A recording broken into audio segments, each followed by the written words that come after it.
تو جو حدیث انہوں نے روایت کی ہے، جس کو امام النووی یہاں لائے ہیں، یہ متفق علیہ حدیث ہے، اس میں یہ ارشاد نقل کرتے ہیں کہ آپ صلی اللہ علیہ وسلم نے فرمایا کہ ان اللہ تعالی حرم علیکم عقوق الامہات، اللہ تعالی نے تم لوگوں پہ ماؤں کی نافرمانی کو حرام کر دیا ہے، یعنی ماں کی نافرمانی یہ اللہ نے تم پہ حرام کی ہے۔ اور ومنعا، اور جو چیز اللہ کے راستے میں خرچ کرنی ہو، کسی کو دینی ہو، اس کو منع کرنا، اس کو روکنا، یہ بھی حرام ہے۔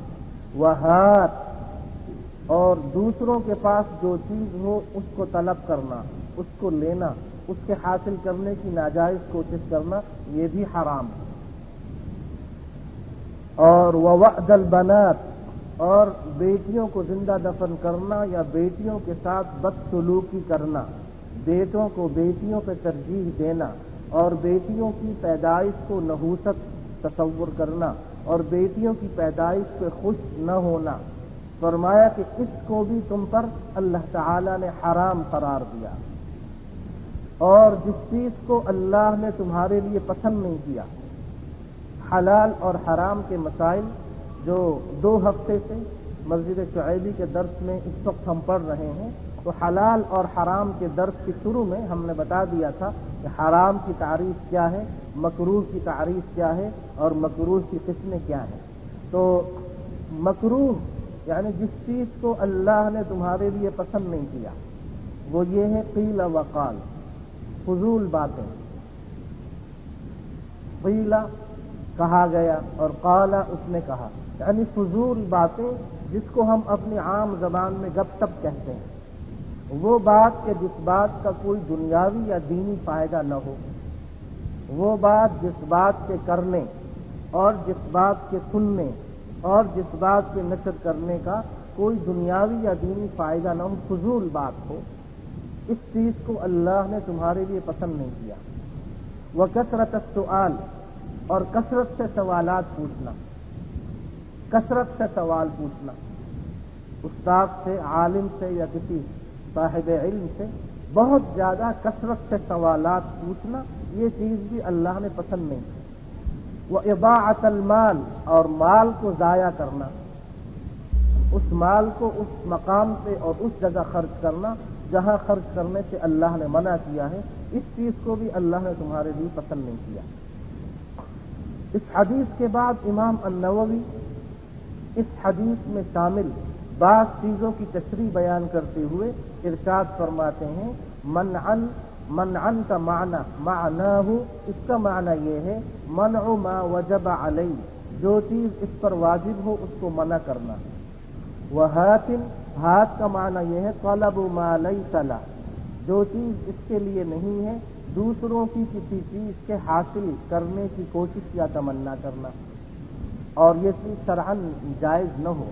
اگر کسی شخص کے پاس کوئی ایسی اچھی چیز ہے جس کی یہ شخص تمنا کرتا ہے تو تمنا حلال کی شرعاً یہ جائز ہے، لیکن کسی شخص سے اس کی چیز کو ناجائز طریقے سے حاصل کرنا یہ ہے ہاتھ۔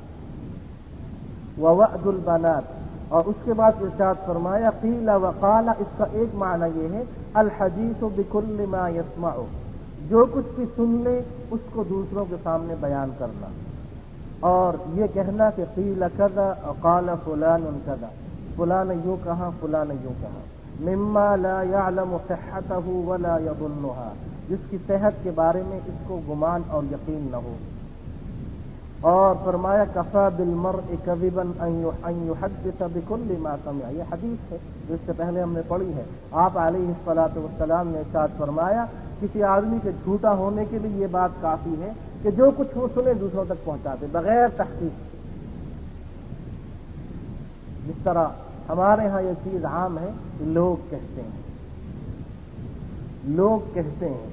تو اس طریقے پہ لوگ افواہوں اور جھوٹی باتوں کو نشر کرتے ہیں۔ مسلمان کے بارے میں اس کی غیبت اور اس پہ بہتان اور اس کی ذات کے بارے میں ان چیزوں کو بیان کرنا جس کی صحت پہ اس کو یقین نہ ہو، اور خاص طور پہ علماء کے بارے میں